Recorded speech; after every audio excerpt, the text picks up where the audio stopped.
হযরত ঈসা আলাইহিস সালামকে খ্রিস্টানেরা তারা বলেছে ওয়াকালাতিন নাসারাল মাসীহ ইবনুল্লাহ, মসিহ হচ্ছে কার ছেলে? নাউযুবিল্লাহ, বলেন সবাই নাউযুবিল্লাহ। তাকে যখন আল্লাহর ছেলে বলা হলো, আল্লাহর পুত্র বলা হলো, রব্বুল আলামিন তার জবাবে বললেন ইন হুয়া ইল্লা আবদুন আনআমনা আলাইহি, তিনি তো একজন বান্দা, তিনি আমার বান্দা ছাড়া আর কিছুই নন, আমি তার প্রতি অনুগ্রহ করেছি। বান্দা, আমার বান্দা। আল্লাহ পাকের বান্দা হওয়ার ব্যাপারে কোন মানুষের লজ্জা থাকার কথা নয়। এমনকি আল্লাহ পাক ঈসা আলাইহিস সালাম সম্পর্কে বলছেন লা ইয়াস্তানকিফাল মাসীহু আইয়াকুনা আবদান লিল্লাহি ওয়ালাল মালাইকাতুল মুকাররাবুন। মসিহ আল্লাহর বান্দা, তাতে কখনো বিন্দু মাত্র লজ্জা তিনি পোষণ করেন নাই যে আমি আল্লাহর বান্দা, আল্লাহর গোলাম। এটা একটা কথা হইল? এরকম লজ্জা তিনি পোষণ করেনি। এমনকি তার নিকটবর্তী ফেরেশতা যারা, তারাও আল্লাহর বান্দা গোলাম হওয়ার জন্য তাদের ভিতরে কোনো লজ্জা নাই। যারা নাকি আল্লাহর গোলাম, এই ব্যাপারে যাদের মধ্যে লজ্জার সৃষ্টি হয়, আল্লাহর গোলাম এটা কেমন কথা, বান্দা হওয়াটা কেমন কথা, যারা গোলামীকে অস্বীকার করে তাদের সম্পর্কে আল্লাহ পাক বলছেন ওয়া মাইয়াস্তানকিফ আন ইবাদাতিহি ওয়া ইস্তাকবির ফাসায়াহশুরুহুম ইলাইহি জামিআ। কেউ যদি আল্লাহর বন্দেগী করার ব্যাপারে লজ্জা পোষণ করে, যদি লজ্জার কারণ মনে করে, অহংকার করে, গৌরব করে, তাহলে তারা পালাবে কোথায়, যাবে কোথায়? আমি কিয়ামতের দিন সবগুলিকে এক জায়গায় করে ফেলবো। আল্লাহ রাব্বুল আলামিন এই কোরআনে কারীমের ভিতরে সবকিছুকে ওপেন সিক্রেট করেছেন, কোনো গোপন কিছুই রাখেন নাই, সবগুলোকে খুলে খুলে বলে দিয়েছেন। আল্লাহ তাআলা বলেন ওয়া কুল্লা ইনসানিন আলজামনাহু তাইরাহু ফি উনুকি ওয়া নুখরিজু লাহু ইয়াওমাল কিয়ামাতি কিতাবান ইয়ালকাহু মানশুরা ওয়া কুল্লা ইনসানিন আলজামনাহু তাইরাহু ফি উনুকি। আমি প্রত্যেক মানুষকে, মানুষের কর্মকে তার গ্রীবা লগ্ন করে দিয়েছি। এই যে গলা, গলা, এই গলার কাছে একটা ঘুটলির মতো, একটা সিম কার্ডের মতো এইখানে আমি রেখে দিয়েছি। কোথায়? কোন গলা? কে বলতেছেন এ কথা? এই ঘুটলির ভিতরে তুমি যা করতেছো সব লিপিবদ্ধ হচ্ছে। সুবহানাল্লাহ বলেন। এখন বলতে পারেন অদৃশ্য এই ঘুটলি, এটা তো দেখি না, এটা কে বলতেছেন? আমি কিন্তু দেখতে পাচ্ছি না। আপনারা দেখেন নাকি? কেউ দেখেন না। হাত দিয়ে ধরে দেখেন, পান নাকি? ধরাও যায় না, দেখাও যায় না। আল্লাহ বলছেন আছে, তাহলে বিশ্বাস করতে, এর ভিতরে সব রেকর্ড হয়ে যাচ্ছে। আপনি বলবেন এতটুকু ঘুটলির মধ্যে, তাবিজের মধ্যে আমার সারা জীবনের সব কথার সব কাজ ঢোকে কেমনে? কেমনে লেখা? তাহলে পাল্টা প্রশ্ন করি, আপনার মোবাইলের সিম কার্ডে এত ফোন নাম্বার, এত ইমেল, এত কি বলে, এত টেক্সট, এত কিছু, আপনার আরো কি জানি আছে, মেসেজ দেওয়া হাবিজাবি আছে না, অনেক কিছু খুশি সুদ্ধা, এগুলো কেমনে হয়? ছোট্ট একটা সিম কার্ডের মধ্যে কেমনে হয়? শত শত টেলিফোন নাম্বারের মধ্যে ঢুকে যায়। আমার একটা টেলিফোন দিয়ে মোবাইল দিল, কোথা থেকে দিল? লিসবন। কোথায়? কি আন্দাজে কষ্ট। লিসবন হচ্ছে পর্তুগালের রাজধানী। পর্তুগালের রাজধানী, সেখানে প্রোগ্রাম ছিল, ওরা আমাকে একটা মোবাইল দিল। এটি যে কত ফাংশন আল্লাহ ভালো জানে, আমি এখনো শিখতে পারিনি। এত ফাংশন, এতটুকু একটা মোবাইলের মধ্যে। কম্পিউটার, কম্পিউটারের ছোট্ট একটা মাইক্রোচিপ যন্ত্র, যে কম্পিউটার ব্যবহার করা এখন বাচ্চা ছেলেপেলেরাও জানে। এটা একটা পৃথিবীর বিস্ময়। এই কম্পিউটার আপনি যান ব্যাংকে, কম্পিউটারের ছোট্ট সেই মাইক্রোচিপসের মধ্যে সারা চট্টগ্রামের সমস্ত মানুষের টাকা লেনদেন, ট্রানজেকশন, এর যা কিছু আপনি করেছেন সব কিছুর হিসাব এখানে রয়েছে, আছে না? ফলে এতটুকু একটা মাইক্রোচিপসের মধ্যে এত সহস্র কোটি কোটি টাকার হিসাবপত্র লেনদেন, এই ছোট্ট জিনিসের মধ্যে ঢুকাবার মতো জ্ঞান মানুষের মাথায় দিছে কে? বলেন কে? সেই আল্লাহই তো গলায় ঝুলিয়ে রাখছে। তাহলে এটা সম্ভব না? সম্ভব কিনা? সম্ভব। এখন এই কথাগুলি বলে আল্লাহ মানুষের ক্ষতি করছেন না উপকার করছেন? উপকার করেছেন। এটা যদি আমার বিশ্বাসে থাকে যে আমার গলার কাছে এরকম একটা সিম কার্ড আছে, একটা সিম আছে মোবাইলের মতো, এটা মনে করেন মোবাইলের একটা সিম গলায় ঝুলানো আছে, এটা সব উঠতেছে, যা বলেন তাই ওঠে, যা করেন তাই ওখানে লেখা হয়। সুবহানাল্লাহ। এই বিশ্বাস যদি আমার হয়, আমি ভালো মানুষ হয়ে যেতে পারবো। সুবহানাল্লাহ বলুন। আমি খারাপ কাজ করতেই পারবো না। এই জন্য আল্লাহ পরকালের এই কথাগুলি কোরআনে কারীমের মধ্যে এত বেশি করে বলেছে। মানুষের চরিত্রবান হওয়ার জন্য আল্লাহর ভয়, পরকালে বিশ্বাস, এর থেকে বড় ওষুধ পৃথিবীতে আর সব লেখা হচ্ছে। মানুষ বিশ্বাস করে না, এর মূল কথা। যতক্ষণ মাহফিলে থাকে কেমন লাগে? এই যে বসে আছেন ঘন্টার পর ঘন্টা, কেমন লাগে? পর বেহেশতের মতো। বাড়ির কথা মনে আছে এখন? ওর কথা মনে ওঠে? ছেলে মেয়ের কথা মনে ওঠে? সুবহানাল্লাহ করতে ইচ্ছা করে না? মাজালিসুল ইলম হিয়া রাওদাতুম মিন রিয়াদিল জান্নাহ। এখানে ইলম আলোচনা করা হচ্ছে, কোরআন আলোচনা করা হচ্ছে। এটা তো রজবালি প্যারেড ময়দান নয়, এটা জান্নাতের টুকরা হয়ে গিয়েছে। বেহেশতের বাগানে বসে আছে। বেহেশতে মানুষেরা দুনিয়ার কথা চিন্তা করবে না। দুনিয়া কি? এটা তো পায়খানা। এখানে আসছিল ওই পায়খানা করার জন্য, এটা পায়খানা। আর মানুষেরা পায়খানা সাজাবার কাজে ব্যস্ত আছে, আসল ঘর ভুলে গেছে। আসল ঘর কোনটা? প্রিয় ভাই, সব মানুষ বোঝে না, ভুলে যায়। সিগারেটের প্রত্যেকটা প্যাকেটে লেখা থাকে ইহা স্বাস্থ্যের জন্য ক্ষতিকর, তারপরেও ইটানা জানে, দেখছে, বিশ্বাস করে না, গা সহ হয়ে গেছে। এই আমলনামা তৈরি হচ্ছে, হঠাৎ করে কিয়ামতে বানায় দেওয়া হবে না। আপনার আমার বডির সাথে লাগানো ওই সিম কার্ডে সব লেখা হয়ে যাচ্ছে। কিয়ামতের দিন এগুলি হাতে দেওয়া হবে। তারা বলবেন, ইকরা কিতাবাকা কাফা বিনাফসিকাল ইয়াউমা আলাইকা হাসিবা। ইকরা কিতাব, তাকে বলা হবে এবার তুমি পড়ো। কাফা বিনাফসিকাল ইয়াউমা আলাইকা হাসিবা, তোমার এই কিতাব পড়ো। আর তোমার এই হিসাব গ্রহণ করার জন্য কিতাবটা ভালো করে পড়ো। তোমার নিজের হিসাব নেওয়ার জন্য তুমি নিজেই যথেষ্ট। তুমি দোজখে যাবা না বেহেশতে যাবা, তুমি নিজেই সিদ্ধান্ত নাও কোথায় যাবো। তোমার নিজের কি করছিলা এখন তুমি দেখো। এই জন্য আমি বলি মাঝে মধ্যে আমরা এখন হিসাব করতে পারি এখানে বসিয়া আমাদের কি হওয়া উচিত। ছোটবেলার কথা মনে আছে? নাই? মনে নাই? এই যে স্কুল থেকে পলাইছিলেন, তারপরে 2 দিন পর স্কুলে গিয়ে হাজির হয়েছেন। মাস্টার জিজ্ঞেস করলো গতকাল আর পড়াই কেন? তখন বললেন মা বলেছেন আমার নাকি পেটে ব্যথা হয়েছিল।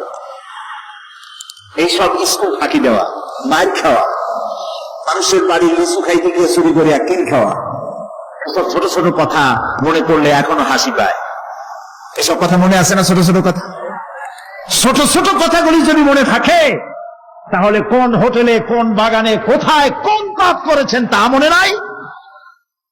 এখন নিজে হিসাব করেন জায়গা কোথায় হওয়া উচিত। পাপ করেছেন কত, ভালো কাজ করেছেন কত, নিজে হিসাব করে দেখেন কোন দিকে যাবেন।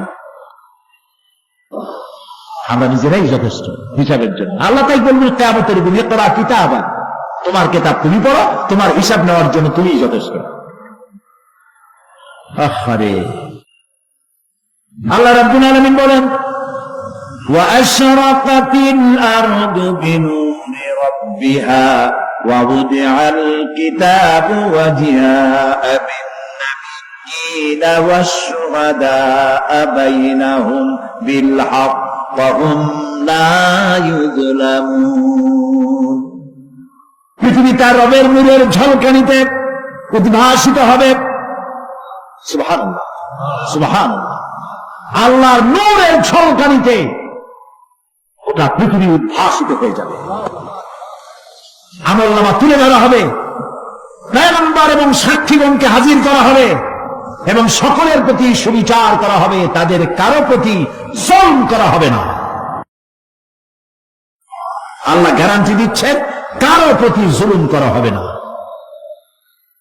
সুতরাং হে মানুষেরা, ইয়া আইয়ুহাল ইনসানু ইন্নাকা কাদিহুন ইলা রাব্বিকা কাদহান ফামুলাকি।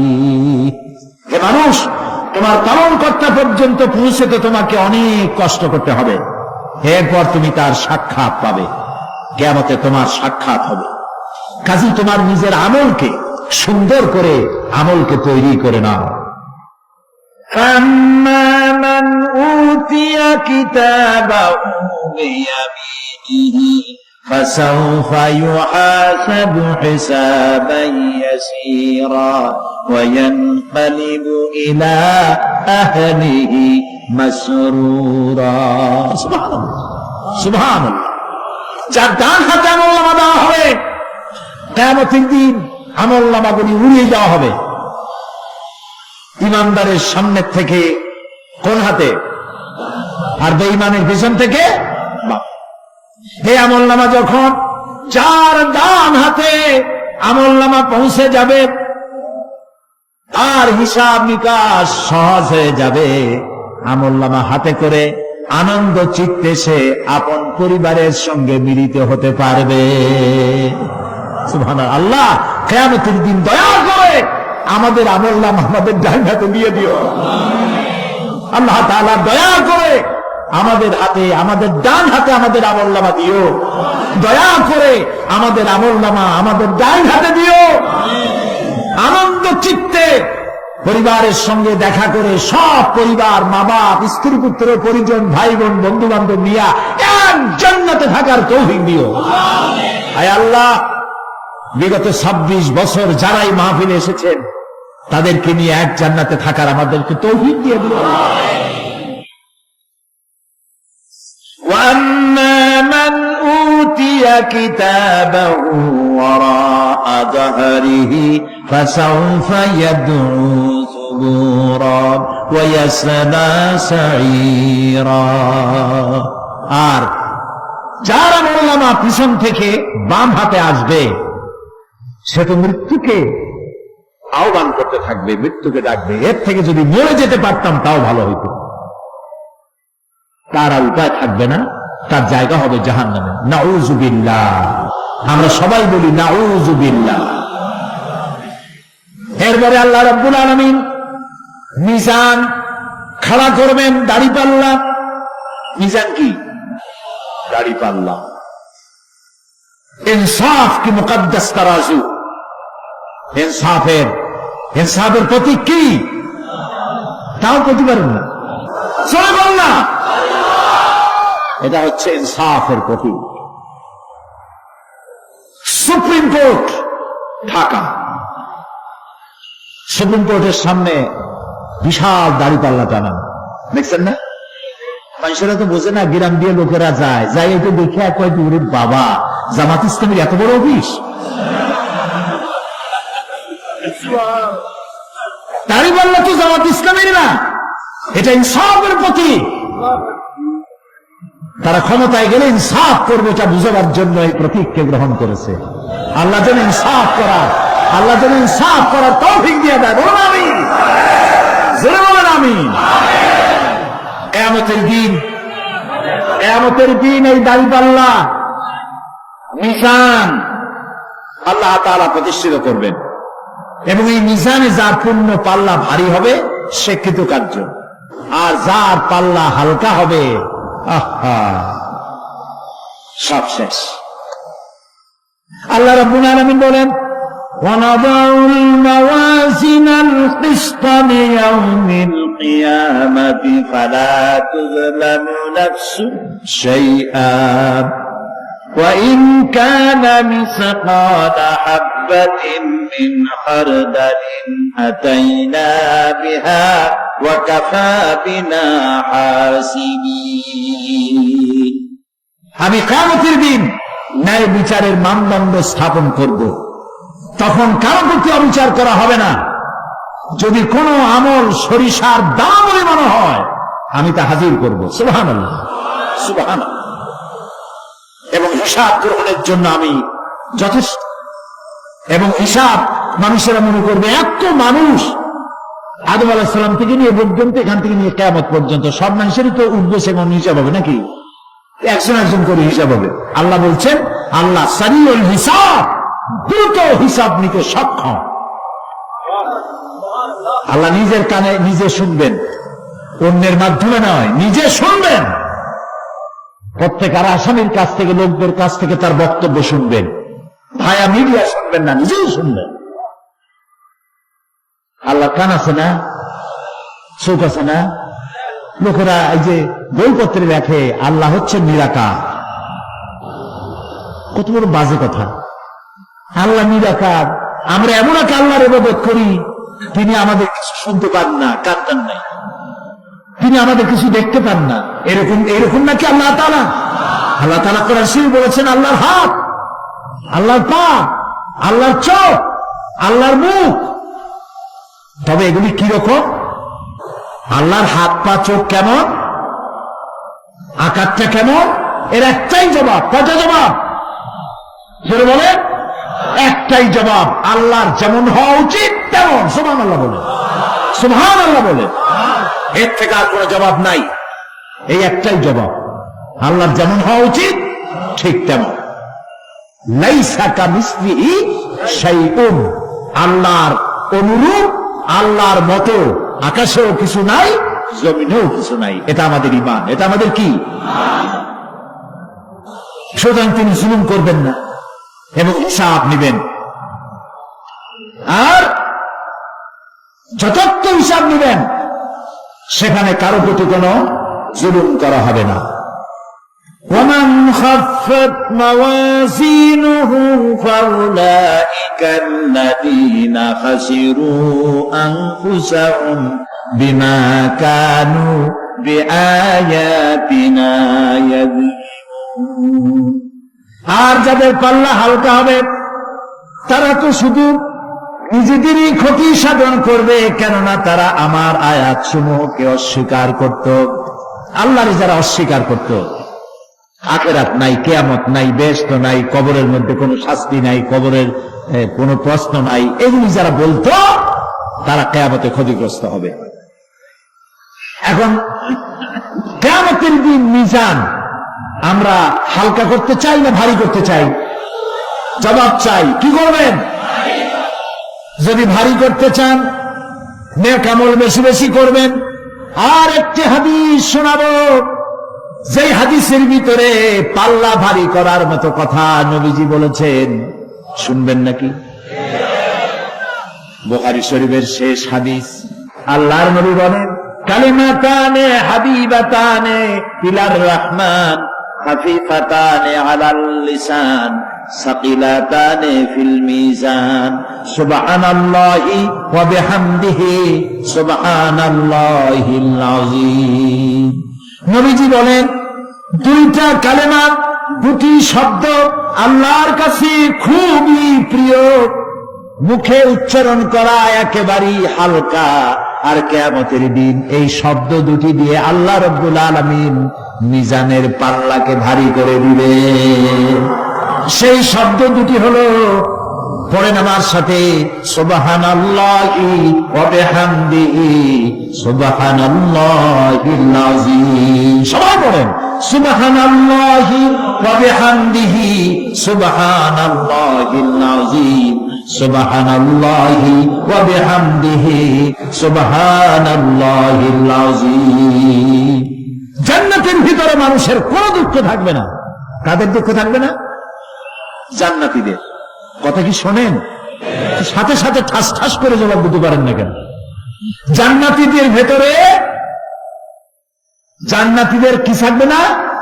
কোনো দুঃখ থাকবে না। একটা দুঃখ থাকবে। কটা দুঃখ? একটা দুঃখ থাকবে। জান্নাতীরা জান্নাতের ভেতরে মনে মনে ভাববে, কারণ জান্নাত তো সকলের জন্য একরকম হবে না। কারো হবে ফার্স্ট ক্লাস, কারো হবে ডিলাক্স, কারো হবে সুইট ডিলাক্স, কারো হবে second class, third class, fourth class, এরকম। এটা কি ইনসাফ না জুলুম? ইনসাফ।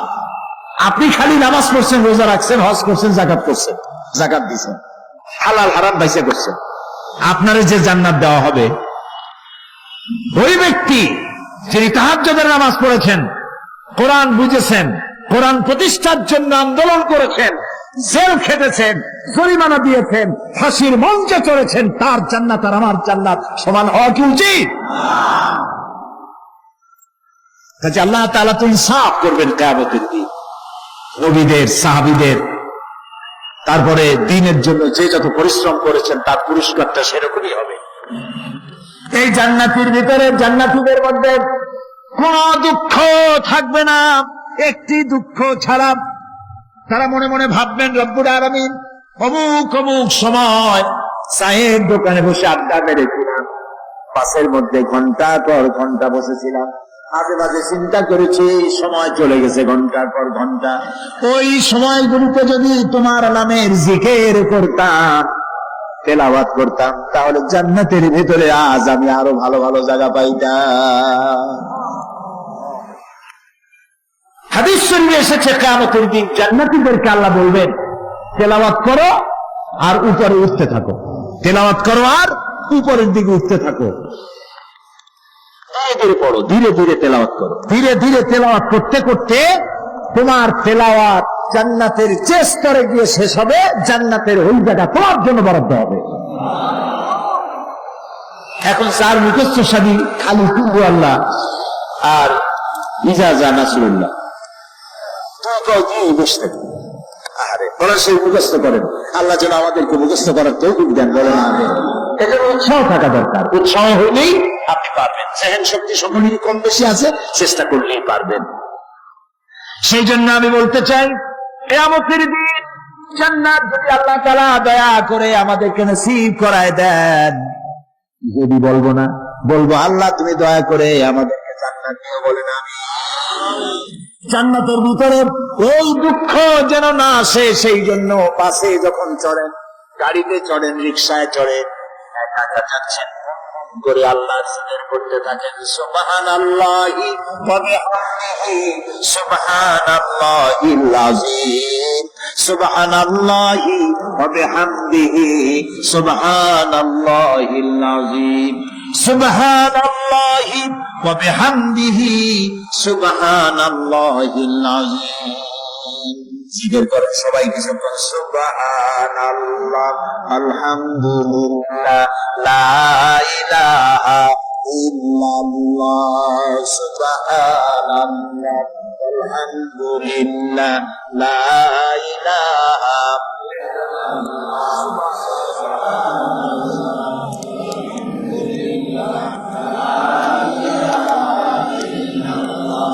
ভালো লাগে না? মজা লাগে না? প্রাণ খুলে বলেন সুবহানাল্লাহ ওয়ালহামদুলিল্লাহ, লা ইলাহা ইল্লাল্লাহ, সুবহানাল্লাহ ওয়ালহামদুলিল্লাহ, লা ইলাহা ইল্লাল্লাহ, মুহাম্মাদুর রাসূলুল্লাহ। প্রিয় ভাই সব, এরপরে আল্লাহ তাআলা বলেছেন সিরাতের কথা, কিয়ামতের দিন সিরাত। ওই সিরাতের নাম শোনেন নাই? কথা না কইলে বুঝি কি? শুনছেন? সিরাত। এই সিরাত বলতে বোঝানো হয় এক ঝুলন্ত সেতুকে, যা দোজখ এবং বেহেশতের মাঝখানে সেতু বন্ধন। কিয়ামতের দিন সকল মানুষকে এই সেতু পার হতে হবে। তখন মুমিন ব্যক্তিরা সফলভাবে তা পার হয়ে যাবে, আর এ কাজে ব্যর্থ হবে সে, যে ব্যক্তি ব্যর্থ হবে সে জাহান্নামে নিক্ষিপ্ত হবে। আল্লাহ আল্লাহ আল্লাহ। আল্লাহ রাব্বুল আলামিন বলেন, ওয়া ইম মিনকুম ইল্লা ওয়ারিদুহা কানা আলা রাব্বিকা হাতমান মাকদিয়া সুম্মা নুনাজ্জি আল্লাযীনা اتقوا ونذر الظالمين فيها جثيا।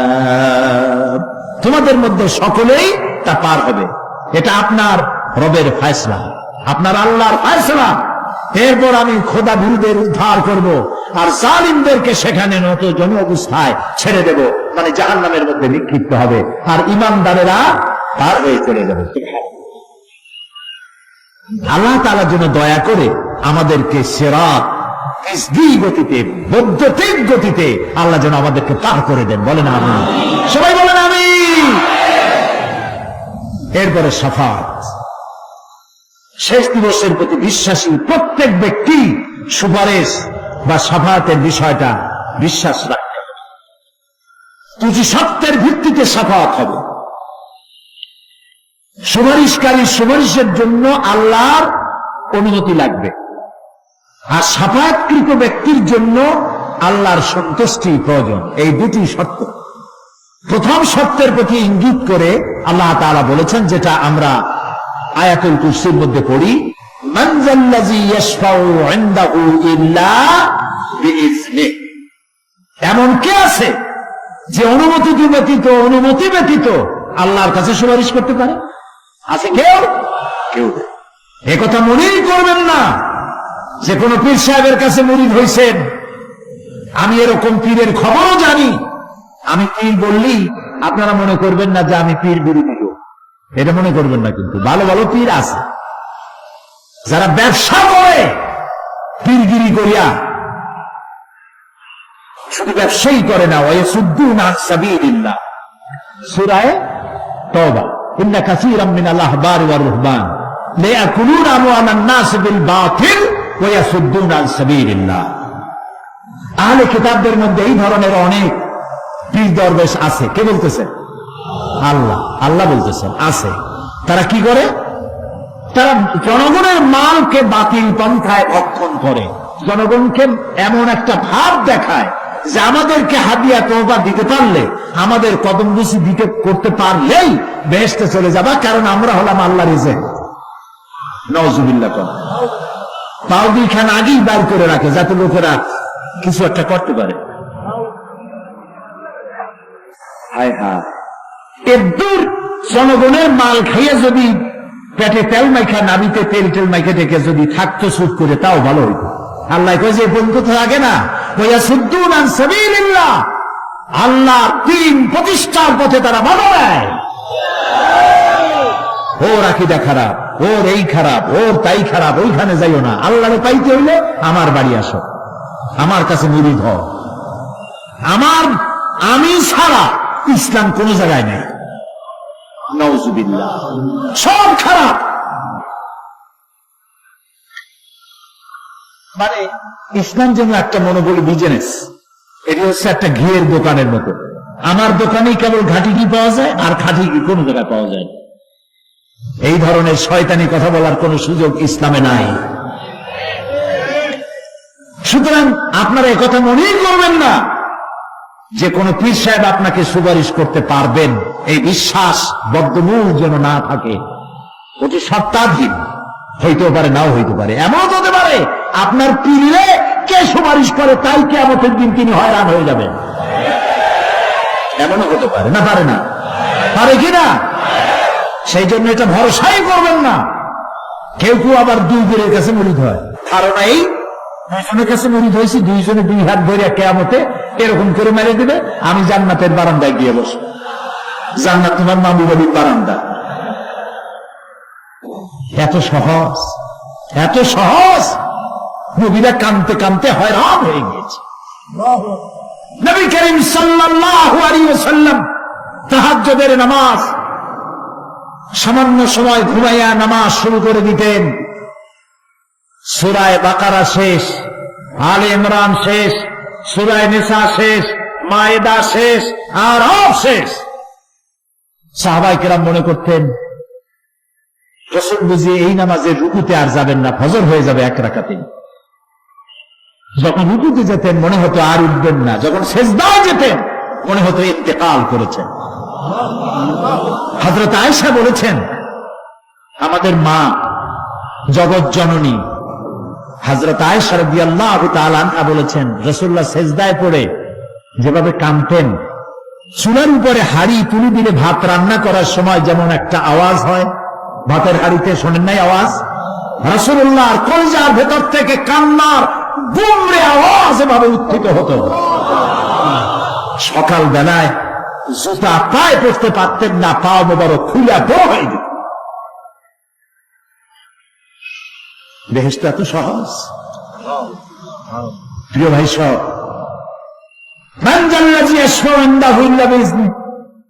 কার ক্ষমতা আছে আল্লাহর পারমিশন ছাড়া কথা বলে, সুপারিশ করে?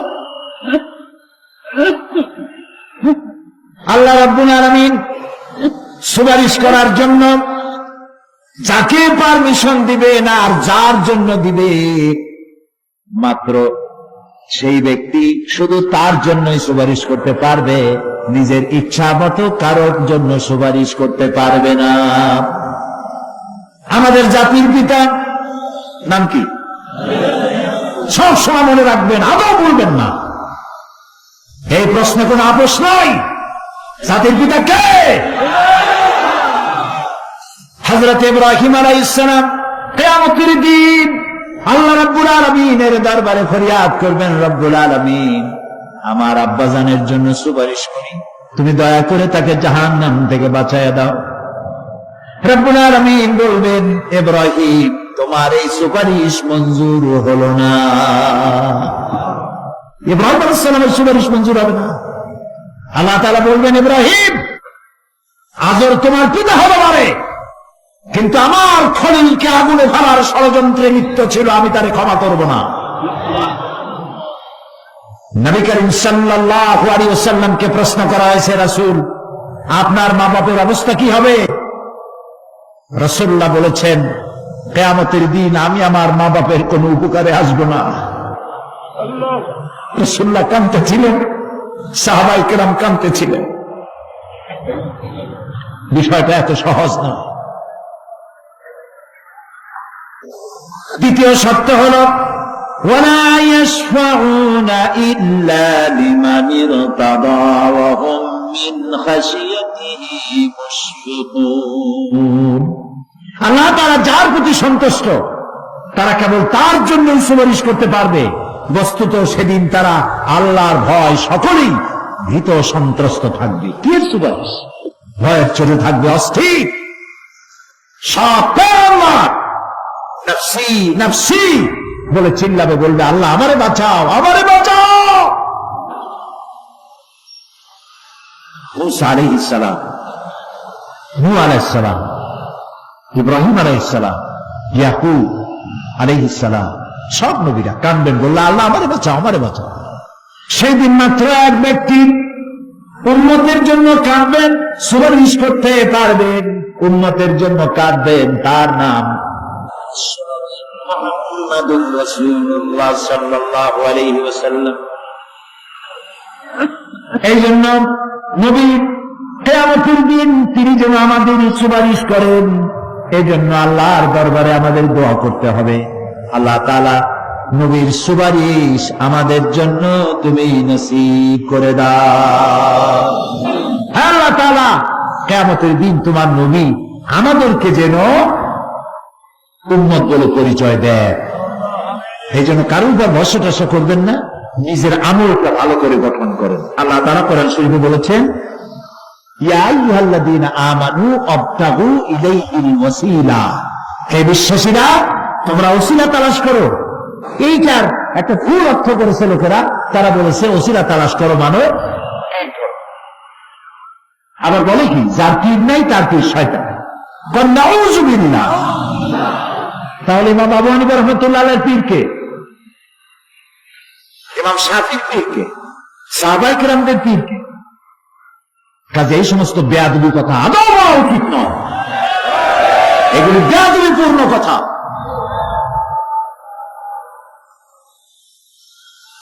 প্রিয় ভাই সব, আল্লাহ রাব্বুল আলামিনের উপরে ভরসা করে নিজের আমলকে ভালো করতে হবে। আবতাগু ইলাইহিল ওয়াসিলা আয় আমলে সালেহ, আবতাগু ইলাইহিল ওয়াসিলা, তুমি নেক আমলের ওসিলা ধরো আল্লাহর কাছে। নিজের আমলগুলিকে ভালো বানাও, ভালো ভালো কাজ করো। সুপারিশ সম্পর্কে সর্বশেষ কথা বলতে চাই। আল্লাহ রাব্বুল আলামিন বলেন, কুল লিল্লাহিশ শাফাআতু জামিআ লাহু মুলকুস সামাওয়াতি ওয়াল আরদি সুম্মা ইলাইহি তুরজাউন। হে নবী, স্পষ্টভাবে জানিয়ে দিন, সমস্ত সুপারিশ কেবল আল্লাহর ইখতিয়ারাধীন। কে বলতেছেন? শুনতেছেন কথা? কে বলতেছেন? আবার শোনাই। আল্লাহ তাআলা বলছেন, কুল লিল্লাহিশ শাফাআতু জামিআ। বলে দিন হে নবী, সুপারিশের সমস্ত ব্যাপারটি কেবলমাত্র আল্লাহর ইখতিয়ারাধীন। আসমান এবং জমিনে তারই সাম্রাজ্য বিস্তৃত, অতঃপর তারই কাছে তোমাদের সকলকে ফিরে যেতে হবে। সুপারিশের মালিক কেউ না, আল্লাহ নিজেই। তিনি যাকে পারমিশন দিবেন, যার জন্য পারমিশন দিবেন, তাছাড়া আর কোন উপায় নেই। প্রিয় ভাই সব, এতক্ষণ যে আলোচনা করলাম এর দ্বারা প্রমাণিত হলো এ দুনিয়া ক্ষণস্থায়ী এবং আখিরাত চিরস্থায়ী। সুবহানাল্লাহ বলবেন না? এ দুনিয়া কি আর আখিরাত কি? চিরস্থায়ী। দুনিয়ার মহব্বত, আমরা কোনটার মহব্বত করি? আখিরাত না দুনিয়া? কোন বলতে লজ্জা করে? দুনিয়ার ভালোবাসি বেশি, এতে কোনো সন্দেহ আছে? নবীজি বলেছেন, লাউ কানা লিইবনি আদম ওয়াদিন মিন যাহাবিন লাহাব্বা ইয়াকুনা লাহু সানিন।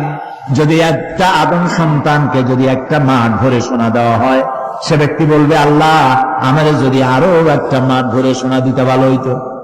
নবীজি বলেন, আদম সন্তানের পেট কবরের মাটি ছাড়া কোনো কিছু দিয়া ভরবে না।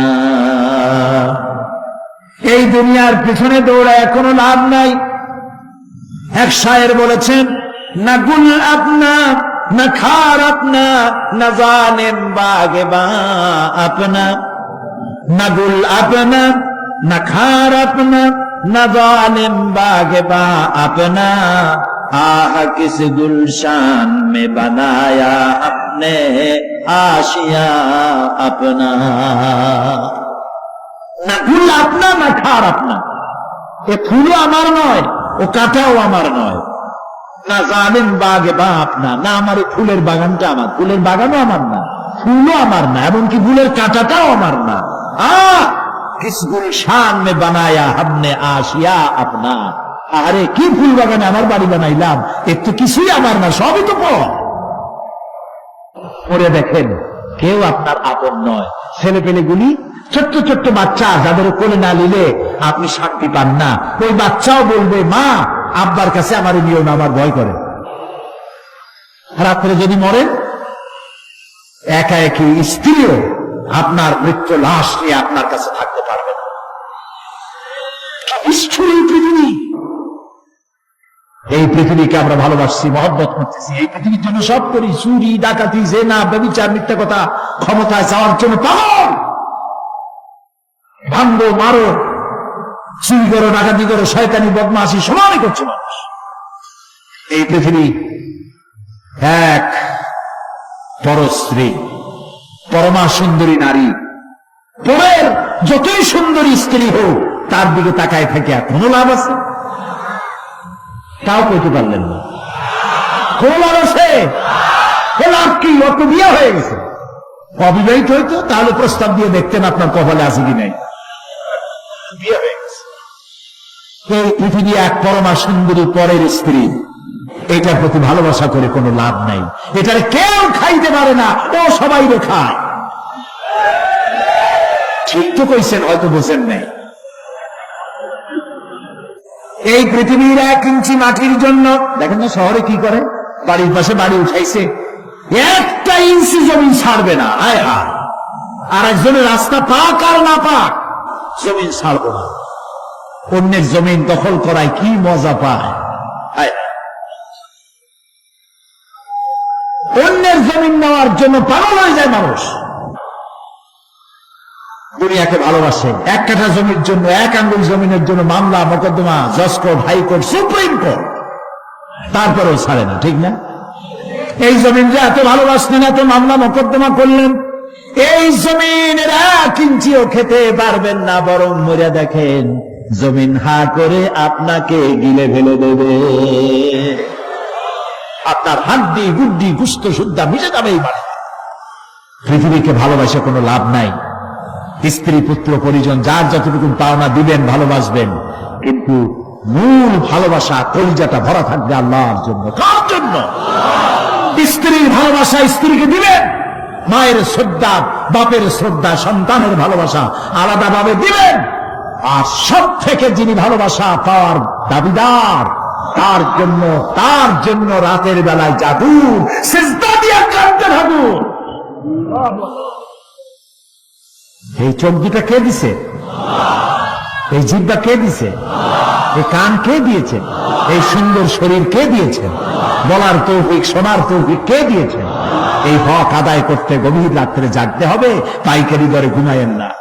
একটু জাগুন, শেষ রাত্রে উঠুন, শেষ রাত্রে জেগে প্রেম করুন আল্লাহর সাথে। প্রেম কি ঢোল পিটায় করা যায়? ইনকিলাব, সংগ্রাম এইসব পত্রিকায় বিশাল হেডিং দিয়ে কেউ প্রেম করে? বিজ্ঞাপন দিয়ে, টেলিভিশনে বিজ্ঞাপন দিয়ে প্রেম করে। প্রেম করে কিভাবে? গোপনে। আর মিলিত হয় নির্জনে। সবচাইতে বড় প্রেমিক হবে নিজে হতে হবে, আর আল্লাহকে সব থেকে বেশি ভালোবাসা দিতে হবে। সেজন্য আল্লাহ রাব্বুল আলামিন বলেছেন প্রেম করার জন্য কিছুটা নির্জনতা প্রয়োজন। এজন্য দিনের আলোতে ওয়াজআলনা নাহারা মাআশা, রাত বেলা দিন বানাইছি রুজি রোজগার করার জন্য। ওয়াজআলনা লাইলা লিবাসা, আর রাত বানাইছি শান্তির বাহন হিসাবে, আচ্ছাদন। সূর্যের আলোর ঝলকানি চলে গেছে, আলোর তীব্রতা আর নাই। গোটা পৃথিবীর উপরে আমি একটা কালো চাদর দিয়ে ঢেকে দিলাম রাতের আধার, আর একেবারে অন্ধকার না করে আকাশে ডিম লাইটের মতো করে কতগুলি তারা জ্বালাইয়া দিলাম। এখন কেউ জেগে নাই, সব ঘুমানো। আমার প্রেমিক কে আছো? ওঠো, উজু করে সিজদায় পড়ে যাও,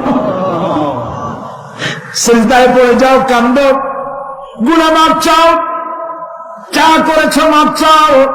তুমি গুনাহ করেছ আর আমি মাফ করার মালিক। ইন্নাল্লাহা ইয়াগফিরুয যুনুবা জামিআ, সব মাফ করে দেব, গুনাহগুলি নেকি দিয়া বদলায় দেব। আমার কাছে কাঁদো, চোখের পানি ফেলো। প্রিয় ভাই, সব রাতে জাগতে শিখুন। রাসূলুল্লাহ বলেছেন ওর থেকে ভালো স্বামী আর দুনিয়ায় নাই। কে বলেছেন? রাসূলুল্লাহ বলেছেন ওর থেকে ভালো স্বামী আর দুনিয়ায় নাই, যে গভীর রাত্রে নিজে জেগে তাহাজ্জুদের রুজু করে নিজের বউরে উঠায়। বউ উঠতে চায় না, পানি এনে বউর মুখের উপরে ছিটায় দেয়, ওঠো বিবি, একসাথে তাহাজ্জুদের নামাজ পড়ি। রাসূলুল্লাহ বলেছেন ওর থেকে ভালো বউ পৃথিবীতে আর নাই, যে বউ রাতের বেলায় ঘুমের থেকে জেগে তাহাজ্জুদের উযু করে, স্বামীরে উঠাইতে চেষ্টা করে, ওঠে না, উযুর পানি স্বামীর চেহারায় ছিটায় দেয় আর বলে স্বামী ওঠো, একসাথে তাহাজ্জুদের নামাজ পড়ি। এই পৃথিবীতে আমাদের ভালোবাসা যেন শেষ না হয়, এক জান্নাতে যেন থাকতে পারে।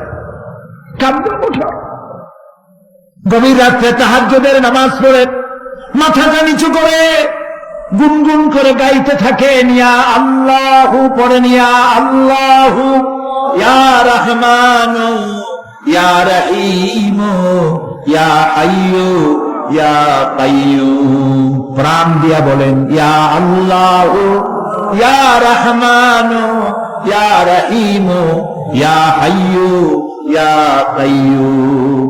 ইয়া আল্লাহু ইয়া রহমানু ইয়া রহিমু ইয়া হাইয়ু ইয়া কাইয়ুম।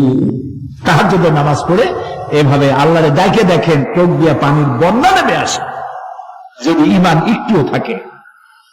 এই কান্না, নবীজি বলেছেন জাহান্নামের ভয়তে আমার সাথে না ঘরমানি করেছে।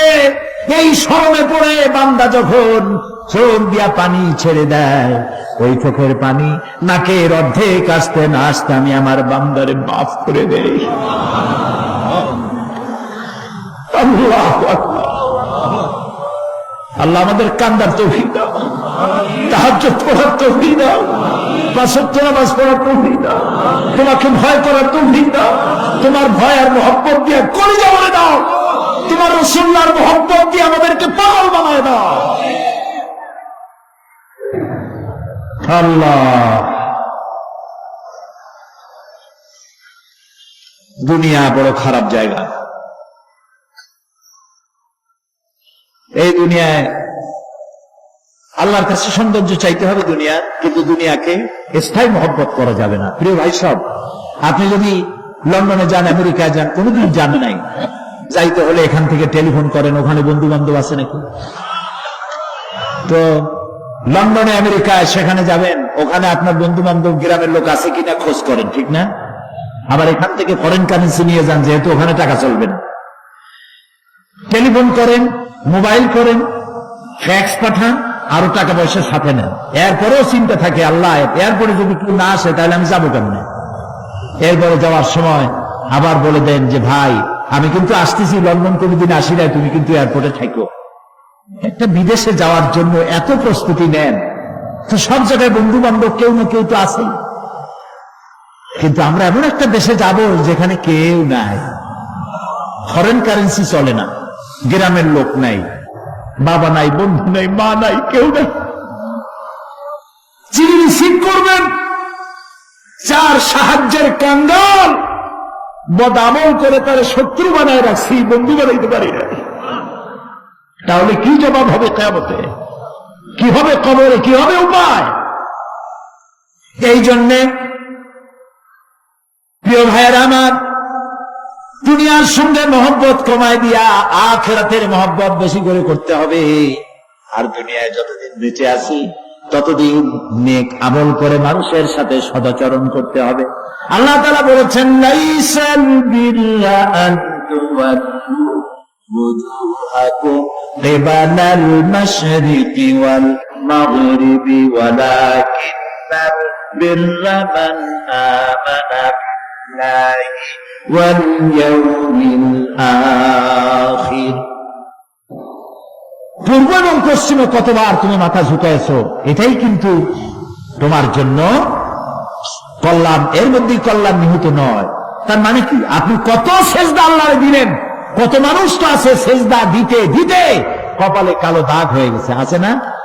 কিন্তু মিথ্যা ছাড়ে না, ঘুষ ছাড়ে নাই, সুদ ছাড়ে নাই, মানুষের হক নষ্ট করছে, গভর্নমেন্টের হক নষ্ট করে, জনগণের হক নষ্ট করে, আছে না এমন? তাহলে কপালে দাগ পড়ায় লাভটা হইল কি? এই জন্যই আল্লাহ বলছেন, কপালটা, চেহারাটা কোন দিকে ঘুরাইলা, পূব দিকে না পশ্চিম দিকে, এটার উপরে কল্যাণ নিহিত নয়। প্রকৃত কল্যাণ, প্রকৃত ঈমান, প্রকৃত নেকি কাজ হচ্ছে আল্লাহরে বিশ্বাস করে জীবন পরিচালনা এবং পরকালকে বিশ্বাস করা। আল্লাহ যেন সেই বিশ্বাসে আমাদেরকে ধনী বানায় দেন, আমরা বলি আমিন। আজ এ পর্যন্ত, আগামীকাল আরো কথা বলবো। এ কথাগুলি আল্লাহর, এ কথাগুলি কার? আল্লাহ যেন আমাদেরকে আমল করার তৌফিক দেন। পয়গম্বরের ছেলে পর্যন্ত বিগড়ে গেছে। নূহ আলাইহিস সালাম আল্লাহর পয়গম্বর, ছেলে কাফের। লূত আলাইহিস সালাম আল্লাহর পয়গম্বর, স্ত্রী কাফের। আছে না? হেদায়েতের মালিক কে? দেখেন, ফেরাউন কাফের, স্ত্রী আসিয়া মুমিনা। সুবহানাল্লাহ বিহামদি। চিন্তা করা যায় হেদায়েত কত বড় নিয়ামত। ফেরাউন তাকে চাপ দিয়েছে, মানসিক ভাবে বলেছে আমার উপর ঈমান আনো, মূসা আলাইহিস সালামের উপর ঈমান ছেড়ে দাও, তাকে বাদ দাও, মূসা আলাইহিস সালামের আল্লাহর উপর বিশ্বাস প্রত্যাহার করো। আসিয়া বলছি তোমার উপর ঈমান আনবো, তুমি যে কেমন খোদা, আমার চাইতে ভালো তো কেউ জানে না, আমি তোমারে খোদা বলে মানি না। ফেরাউন বলল, লোক লস্করকে ডেকে বলল, এরে নিয়ে যাও, এদেরকে তক্তার মধ্যে লোহাগুলি ফুটায় দিয়া সেই লোহার উপরে ফুট করে শোয়ায় দাও, আর চতুর্দিক থেকে মারতে থাকো, পিটাইতে থাকো, লোহাগুলি শরীরে ফুটতে থাকুক, তার চিল্লানির আওয়াজ যেন আমি সিংহাসনে বসে শুনতে পাই। আল্লাহর এই বান্দিকে তক্তার উপরে হাজার লোহা পিটাইয়া তক্তা উল্টায় দিয়েছে। লোহাগুলি কি হয়েছে? খারাপ হয়ে গেছে। ওর উপর ভূত করে শোয়াইয়া পিটানো শুরু হয়েছে। হযরতে আসিয়া প্রাণ ভিক্ষা চাইলেন না। কোরআনে কারীমে রব্বুল আলামিন বলেন, হযরতে আসিয়া কাঁদতে লাগলেন আর বলতে লাগলেন, রব্বুল আলামিন, আমি জালিমের জুলমের মধ্যে পড়েছি, হায় আল্লাহ তাআলা, এই জুলুম থেকে ফেরাউন এবং তার সাথী সঙ্গীদের জুলুম থেকে আমারে বাঁচাও, আর তোমার কাছে জান্নাতের ভিতরে আমার জন্য একটা ঘর বানাইয়া দিও, আমাকে ঈমানের মওত দিও। রব্বুল আলামিন ফেরেশতাদেরকে অর্ডার করলেন, আমার ফেরেশতারা আসমানের দরওয়াজাগুলি খুলে দাও, আমার আসিয়া যেন আমার জান্নাত দেখে তার রূহ যেন জান্নাতের দিকে পরওয়াজ করতে পারে। হেদায়েত আল্লাহ যারা দেন, আগুনের উপরে দাঁড়িয়ে সে আগুনের অগ্নি পরীক্ষা দিয়ে হেদায়েতের উপরে টিকে থাকে, আর কপালে যার নাই হেদায়েত থেকে বিগড়ে যায়। সেই জন্য আল্লাহর কাছে দোয়া করতে হবে, রব্বানা লা তুযিগ কুলুবানা বা'দা ইয হাদাইতানা ওয়া হাব লানা মিন লাদুনকা রাহমাতান।